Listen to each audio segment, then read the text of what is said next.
Olá, seja bem-vindo a esta aula de Patologia Geral. Hoje nós vamos falar sobre alterações do crescimento e diferenciação celular. Nós vamos ver como a taxa de replicação celular influencia na forma de adaptação que essa célula pode ter, o que é alteração de volume celular, o que é alteração de taxa de divisão, de multiplicação celular, o que acontece quando a diferenciação dessas células é modificada e algumas outras alterações que ocorrem em menor proporção. Primeiramente, vamos estudar o que é replicação celular e como a gente consegue classificar as células em diferentes grupos. Nós temos a divisão, uma classificação dos tecidos e, consequentemente, suas células, em lábeis, estáveis e perenes. Uma célula lábil é uma célula que tem taxa de proliferação celular alta. Ela naturalmente se multiplica em uma taxa grande, em uma frequência alta, O que significa dizer que elas têm um alto índice mitótico. Essas células se proliferam com grande facilidade. Exemplo de célula lábil bem clara.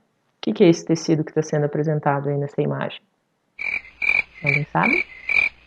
Isso é um epitélio, mais precisamente é pele. Como é que eu sei disso?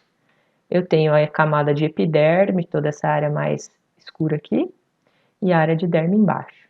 Sei que é uma epiderme, principalmente por essa camada aqui mais superior, externa, de tecido já morto, queratinizado. A nossa pele se multiplica o tempo inteiro.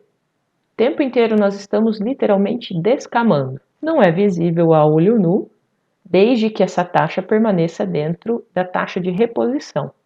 A partir do momento que eu tenho uma não reposição dessas células que estão descamando, é que a gente tem aquela visão de pele descamando mesmo, uma visão macroscópica. Outra classificação que a gente tem da taxa de proliferação dessas células são células estáveis. Significam que são células que têm baixo índice mitótico, elas se dividem pouco, porque elas não têm essa demanda de reposição, mas se acontecer alguma coisa que atrapalhe isso, que lesione essa área, ela tem a capacidade de se multiplicar e se dividir novamente e repor essas células que foram perdidas. Alguém consegue identificar qual que é esse tecido apresentado?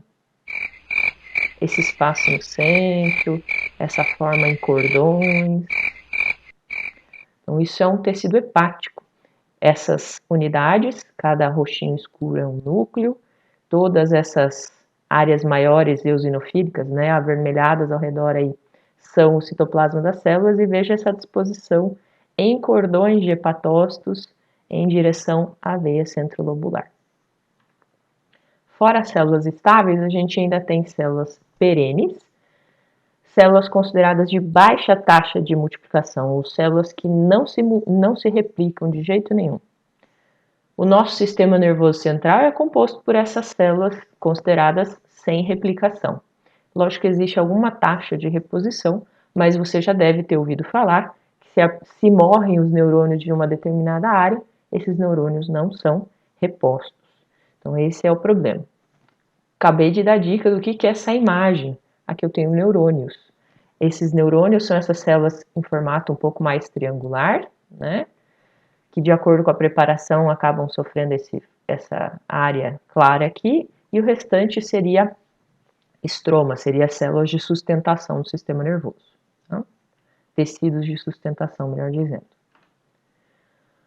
O que determina esse crescimento dessas células? Se esse grupo multiplica ou não. Se a célula é lábil, significa que ela vai sempre proliferar? Ou ela vai deixar de proliferar em algum momento?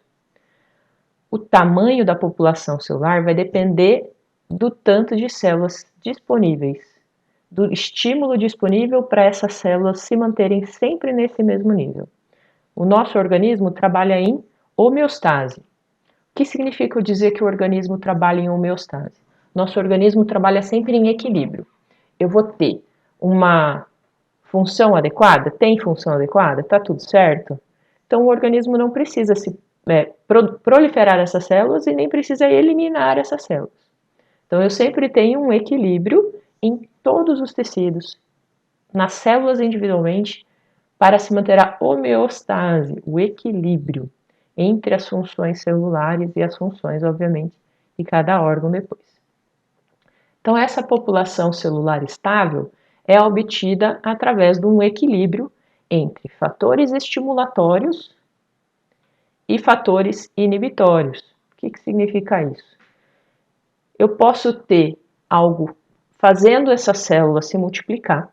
Por exemplo, o mais comum para a gente lembram quando a gente estuda lá no ensino médio sobre adesão entre células? Se as células perdem essa adesão, elas podem ser estimuladas a se multiplicarem para ocupar esse espaço que ficou vazio. Da mesma forma, a gente tem fatores inibitórios.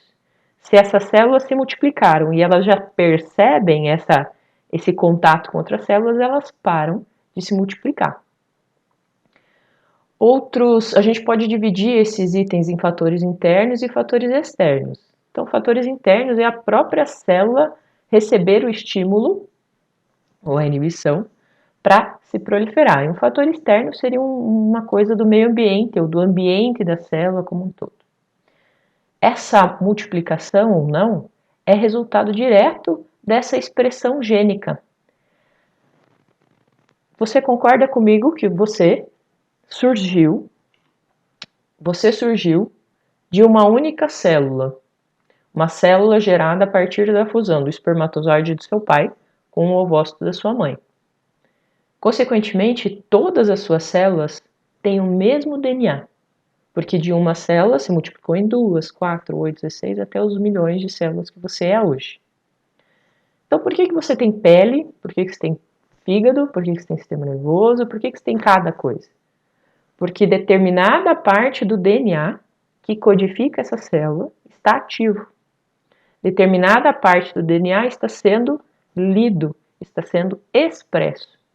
E isso é consequência, em parte, destes fatores intrínsecos e extrínsecos.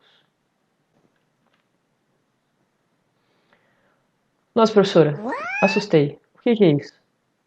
Ciclo celular. Você provavelmente viu no ensino médio, já reviu em outras matérias. Nada mais é do que a divisão da célula. Quando que ela entra em divisão? Ela tem que ter um estímulo. Quando que ela fica parada? Provavelmente na ausência desse estímulo. Ou na presença de uma inibição. É difícil a gente falar em estímulo inibitório, né? Mas pode ser alguma coisa que está repreendendo a multiplicação da célula. E quando que a célula morre? Aí vai variar. Ela pode morrer porque ela chegou ao fim do seu ciclo de multiplicação, do fim das suas possíveis divisões celulares, assim como também ela pode morrer porque ela foi estimulada a morrer. Ou ela sofreu uma lesão que não permitiu uma adaptação. Conhece um macete para lembrar a sequência? Prometa a Ana telefonar. Isso a gente aprende lá no ensino médio, no cursinho, né?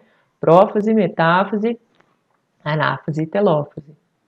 A célula, quando ela não está se multiplicando, ela está no estágio de G0, que seria aqui nesse cantinho aqui, entre essas duas setas. É como se ela estivesse numa fase de pausa de multiplicação celular. E o que faz efetivamente uma célula se multiplicar? Inúmeros fatores. Mas se você parar para pensar em moléculas, em mediadores, em transmissores de informação, a gente vai ter os fatores de crescimento. Em inglês, de growth factor, então todos os nomes desses fatores de crescimento têm no final do seu nome um GF. Esse fator de crescimento é sempre estimulatório ou é sempre inibitório? Tudo depende do tipo do fator de crescimento, mas geralmente a gente está falando em estímulo do crescimento do tecido. Essa sinalização feita por esse fator de crescimento pode ser local ou pode ser num ponto distante de onde ele foi produzido. Nisso a gente tem o chamado sinalização autócrina, próprio dela, né? Então você tem a célula que produz esse fator de crescimento, libera isso, e isso já é percebido pela própria célula.